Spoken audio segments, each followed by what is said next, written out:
उधर बड़ी खबर आई, अमेरिका और ईरान के बीच तनाव युद्ध के मुहाने तक पहुंच गया है, क्योंकि ईरान के एक न्यूक्लियर रिसर्च सेंटर के पास जोरदार धमाका हो गया। ईरान के मीडिया के मुताबिक विस्फोट इतना जबरदस्त था कि अगर वो न्यूक्लियर सेंटर पर हुआ होता तो पूरे ईरान में भयानक तबाही मच सकती थी।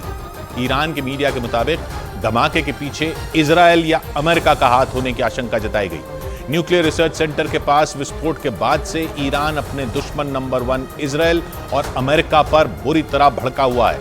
वहीं इजराइल को भी ये आशंका है कि गाजा में सीज फायर खत्म होते ही ईरान उस पर हमला कर सकता है, लेकिन ईरान के हथियार उठाते ही सीधे सीधे अमेरिका इस महायुद्ध में कूद पड़ेगा। यानी पूरे पश्चिम एशिया में जंग का महाविध्वंसक दौर शुरू हो सकता है, जिसका सीधा मतलब यह हुआ कि ईरान के न्यूक्लियर रिसर्च सेंटर के पास हुए धमाके से उठी चिंगारी पूरी दुनिया को जंग की आग में झोंक सकती है। मतलब यह कि ईरान में हुआ यह विस्फोट तीसरे विश्व युद्ध की वजह बन सकता है, क्योंकि आशंका जताई जा रही है कि ईरान के एक्शन लेते ही अमेरिका सीधे सीधे उससे भिड़ सकता है।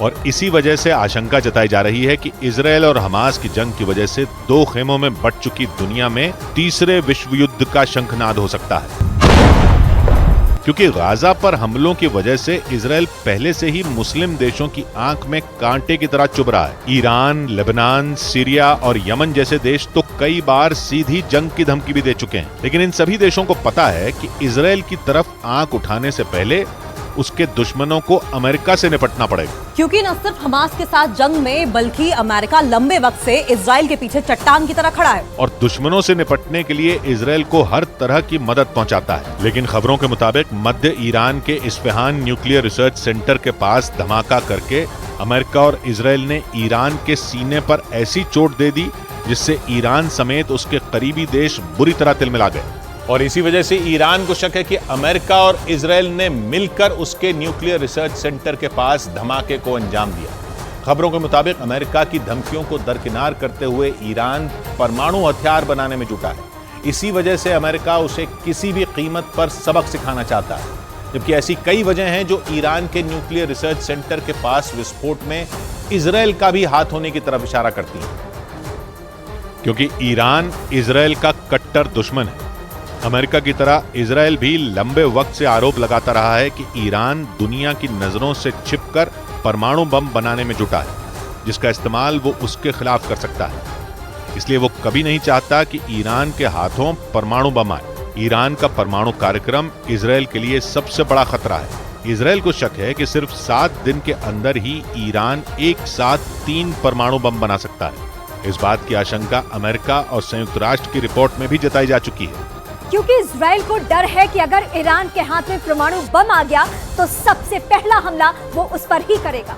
और अगर ऐसा हो गया तो न सिर्फ पश्चिम एशिया बल्कि पूरी दुनिया में परमाणु युद्ध शुरू हो सकता है, क्योंकि अमेरिका पश्चिम एशिया में अपने दबदबे को कायम रखने के लिए ईरान पर एक्शन लेने से पीछे नहीं हटेगा।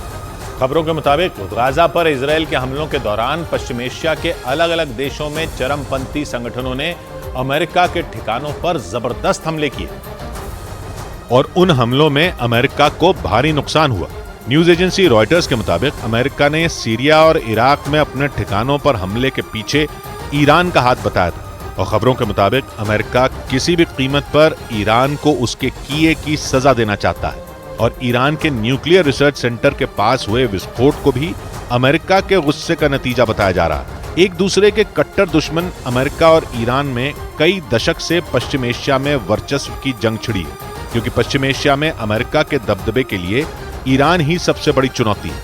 खबरों के मुताबिक बीते 1 महीने में ईरान समर्थित चरमपंथी संगठनों ने सीरिया और इराक में अमेरिकी बेस पर 66 से ज्यादा हमले किए और उन हमलों ने दोनों दुश्मनों के बीच जंग की सुलगती आग में घी डालने का काम किया है, जिसके बाद पलटवार करते हुए अमेरिका ने 2 हफ्ते पहले सीरिया में चरमपंथी संगठनों के ठिकानों पर जोरदार हमले कर दिए थे। लेकिन ईरान को सबक सिखाने की अमेरिका की कसम सीरिया में उसके समर्थित चरमपंथी संगठनों पर एयर स्ट्राइक से पूरी नहीं होने वाली।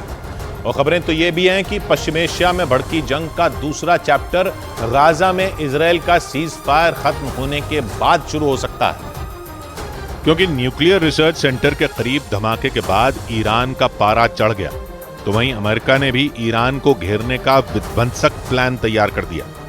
ईरान के मीडिया के मुताबिक पश्चिम एशिया में बढ़ते तनाव को देखते हुए अमेरिका ने फारस की खाड़ी में अपनी नौसेना के स्ट्राइक ग्रुप को तैनात कर दिया। अमेरिकी नौसेना की ये टुकड़ी युद्धपोत पर तैनात रहकर दुश्मनों के हमले का जवाब देती है और जरूरत पड़ने पर जबरदस्त हमले भी कर सकती है। अमेरिकी राष्ट्रपति बाइडेन ने ईरान और उसके करीबियों को घेरने के लिए फारस की खाड़ी में अपने खतरनाक युद्धपोत और परमाणु पनडुब्बी पहले से ही तैनात कर रखे हैं, क्योंकि अमेरिका और इजराइल को डर है कि गाजा पर सीज फायर खत्म होते ही जंग का चैप्टर 2 शुरू हो जाएगा, जिसमें उनकी लड़ाई सीधे सीधे ईरान से हो सकती है। और इसका ट्रेलर भी दिखना शुरू हो गया। इजराइल और ईरान के बीच सीधी गोलीबारी न होकर साइबर युद्ध छिड़ चुका है। इजराइल के अखबार जेरूसलम पोस्ट के मुताबिक ईरान ने इजराइल पर साइबर हमला कर दिया, जिसका असर वहां की कुछ आपातकालीन सेवाओं पर पड़ा और थोड़े समय के लिए इजराइल की आपातकालीन सेवाएं ठप हो गईं। जेरूसलम पोस्ट के मुताबिक ईरान के हैकरों ने इजराइल की पुलिस और फायर ब्रिगेड के इंटरनेट नेटवर्क को निशाना बनाया।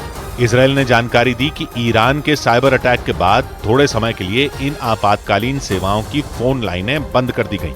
इजराइल के मुताबिक ईरान के हैकरों ने उनकी बड़ी बड़ी कंपनियों और सरकारी संस्थानों को निशाना बनाने की कोशिश की थी। मतलब ये कि इजराइल और ईरान में भले ही एक भी गोली ना चली हो, लेकिन जंग शुरू हो चुकी है। हालांकि इजराइल ने दावा किया कि ईरान के साइबर हमले का ज्यादा असर उनके साइबर सिस्टम पर नहीं पड़ा, लेकिन ईरान के हैकरों की हरकत को इजराइल ने अपने खिलाफ साइबर वॉर की शुरुआत बता दिया। यानी ईरान ने अपने साइबर लड़ाकों के जरिए अपने दुश्मन को गहरे जख्म दे दिए। हालांकि इससे पहले इजराइल भी कई बार ईरान पर साइबर हमले कर चुका है। ईरान और इजराइल के हैकर बीते कई साल से बिना हथियार लिए ही सिर्फ कंप्यूटर के कुछ प्रोग्राम और कोडिंग के जरिए एक दूसरे को नुकसान पहुंचाने की कोशिश कर रहे हैं। मतलब ये कि वो बिना गोली चलाए, बिना मिसाइलें दागे और बिना बम फोड़े दुश्मन को पटखनी देने की कोशिश में जुटे हैं। साइबर युद्ध एक ऐसा युद्ध होता है जो इंटरनेट और कंप्यूटर के जरिए लड़ा जाता है। साइबर वॉर में तकनीकी तरीकों से दुश्मन पर हमले किए जाते हैं, यानी लड़ाई सैनिकों के बीच न होकर कंप्यूटर प्रोग्रामिंग के एक्सपर्ट हैकरों के बीच होती है। दुनिया भर में तेजी से बढ़ती तकनीक और उस पर इंसानों की निर्भरता की वजह से साइबर वॉर को लेकर चिंताएं भी बढ़ रही हैं। दुश्मन देश को चित करने के लिए उसके साइबर सिस्टम में वायरस डालकर और हैक करके उसे ठप कर दिया जाता है। और कुछ ऐसी ही कोशिश ईरान और इजराइल एक दूसरे के खिलाफ बीते कुछ साल से करने में लगे हैं।